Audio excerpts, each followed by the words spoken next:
Today's reading is from the 4th chapter of John. But the hour is coming, and now is here, when the true worshipers will worship the Father in spirit and truth. For the Father seeks such as these to worship him. God is spirit, and those who worship him must worship in spirit and truth. A generous life in Christ. My name is Chris Diamond, and it's a pretty good chance I have handed you a church bulletin on Sunday morning, during Christmas services, Easter services, or really any church service here at GLC. You know, I really should have read that usher contract a little more closely. Along with being an usher, I have been blessed to teach Sunday school and confirmation, and I have been fortunate to be asked 3 times to attend the ELC Synod Assembly. Along with my involvement here at GLC, I coached 19 years in the Geneva Baseball Association, as well as 7 years with Tri-City Football and 6 with the Geneva Park District Basketball Program. Some people will do anything to avoid chores around the house.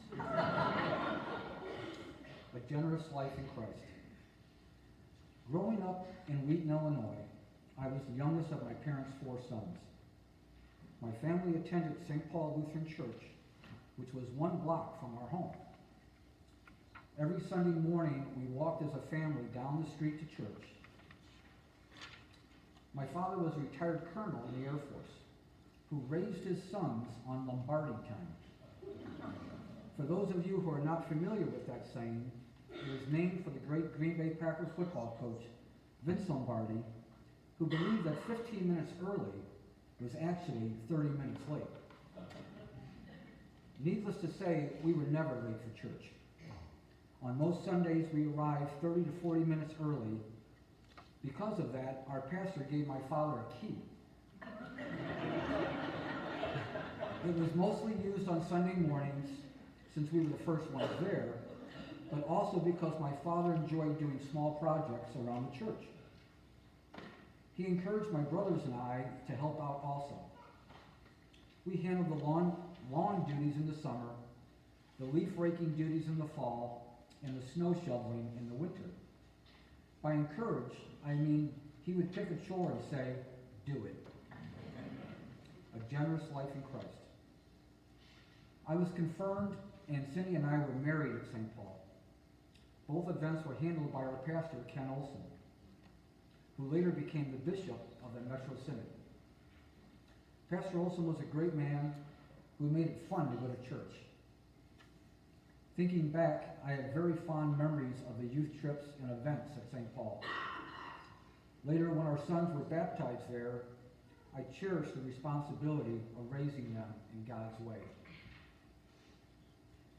We moved to Geneva in 1994, and after settling in, we joined GLC in the spring of 1995. At the time, I was coaching 2 baseball teams and had the additional responsibility of being the commissioner of the GBA. I loved the involvement, but it pulled me away from attending Sunday services. Our sons were just starting Sunday school, and when asked, I jumped at the opportunity to help on Sunday mornings. A couple of years later, our youth director wondered if I would be able to lead a confirmation class. And soon after that, someone thought I would make a good usher. A generous life in Christ. The last 16 years of ushering has made a huge impact on my life.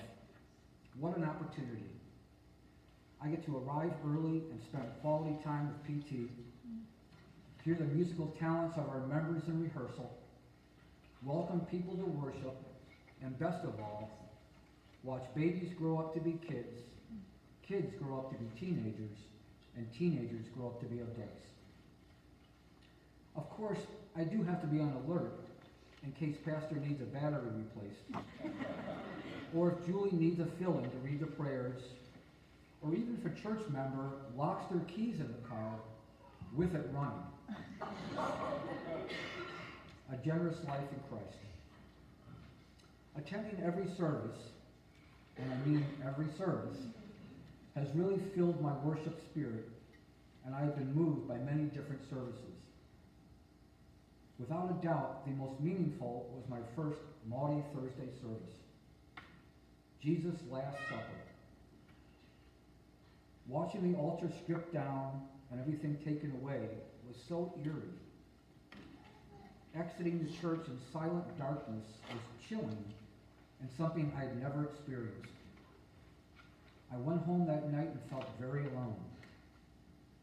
I had never imagined how empty my life could be without God's direction.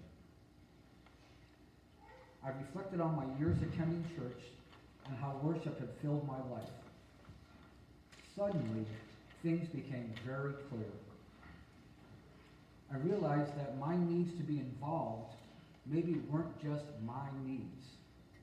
Maybe someone was arranging those opportunities. It was then that I knew who really had asked me to help with Sunday school, and truly wondered if I had time for confirmation, and absolutely thought I would be the right person to usher. Sometimes doors are open, and all we need to do is step in. To worship is to show love and adoration for something. If you worship God, then you love God so much that you don't question him at all. I know I have been guided to help in these ways, and I'm so thankful for all the opportunities that I have been given. A generous life in Christ. Who could ask for anything more?